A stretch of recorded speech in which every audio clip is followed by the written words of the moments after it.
রঞ্জি ট্রফির quarter final চলছিল কর্ণাটক এবং মুম্বাইয়ের মধ্যে।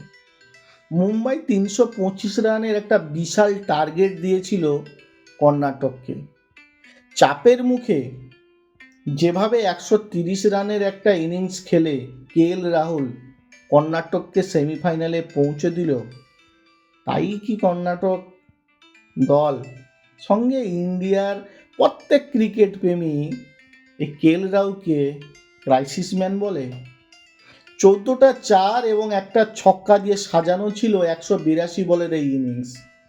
ঘরোয়া ক্রিকেটের এই অন্যতম ইনিংস, যেটার বেস করে কর্ণাটক সেমিফাইনালে পৌঁছালো এতবারের চ্যাম্পিয়ন মুম্বাইয়ের দলকে জাস্ট তুড়ি মেরে হাঁটিয়ে দিয়ে। এবার দেখার যে এই ধৈর্যশীল ব্যাটিং কতটা ইন্ডিয়ার যখন ইন্টারন্যাশনাল ম্যাচে আসবে কেএল রাহুল সেটা প্রতিফলন হয়।